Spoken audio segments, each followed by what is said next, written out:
where there's water. And you don't go as one individual, but you go as a group. Say 100 families. And you start a village. Over there you have a greater chance of preserving your deen. Okay, second question. Concerning paper money being haram, do we get a sin and die with the sin of riba? Because obviously at the moment we can't get out of it. Okay, the answer is located in the hadith of Sahih Bukhari. It is found in Sahih Bukhari four times. Allah subhanahu wa ta'ala tells Adam alayhi salam, take out the people for Jahannam. Adam alayhi salam asks, how many are they, O Allah? Allah subhanahu wa ta'ala replies and He says, out of every 1,000, take 999 for the hellfire. 999 out of every 1,000 for the hellfire. The companions of the Prophet were dismayed. He said, Bushra lakum, good news for you.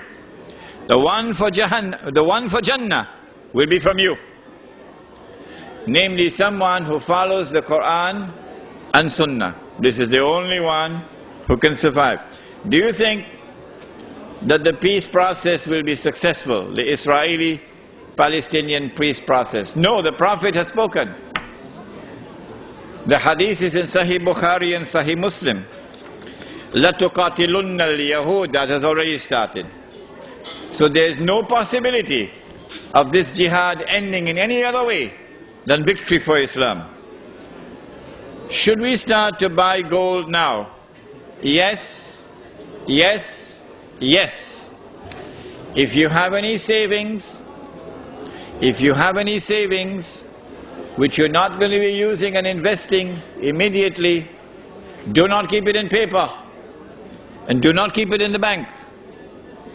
If you keep it in paper, then you can prepare to use it as wallpaper. If you keep it in the bank, they will know how much you have. But if you go and buy gold, like in South Africa they have the Kruger Rand. If you go and buy gold, which every Manhattan banker will do when he sees the system collapsing, then when the system collapses, you will not collapse with it. Could you please explain mudaraba and musharaka types of transaction? Where is it? The book. He's already taken it. In this book, you'll find a description of what is mudaraba and what is musharaka. Can you please explain whether the Islamic banking, which offer loans to purchase houses, is halal?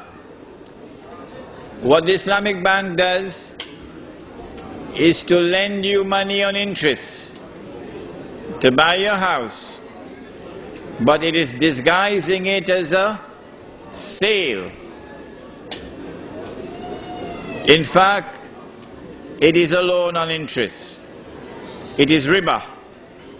It is haram. It is not riba through the front door. It is riba through the back door, and it stinks.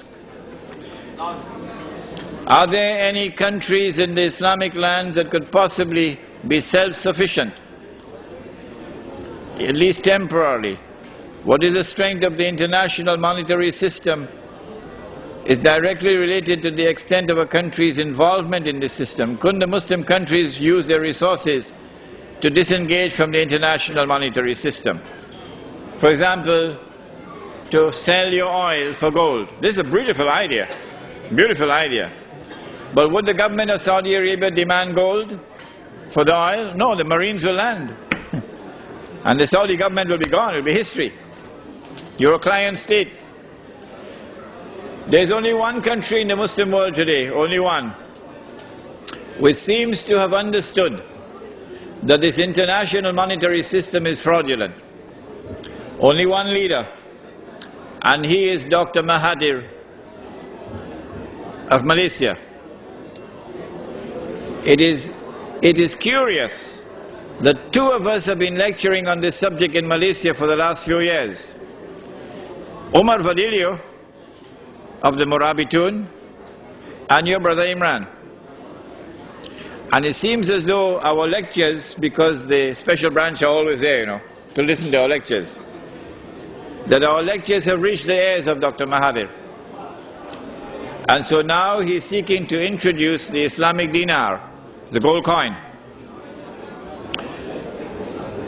If Dr. Mahathir restricts himself to the use of the dinar only for international trade, the Jews may allow him to get away with it,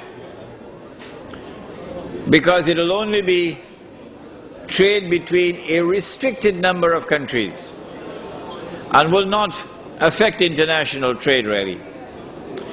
But if Dr. Mahathir makes an effort to introduce gold and silver coins in the market as legal tender, I think they'll kill him. Where does inflation fit into all of this? When the value of paper falls, then prices rise. The rise in prices is called inflation. But the rise in prices does not occur for any other reason than the falling value of paper. When once we remove paper money and we replace it with sunnah money, which has intrinsic value, then there will be no more inflation. Shall we stop now? Okay.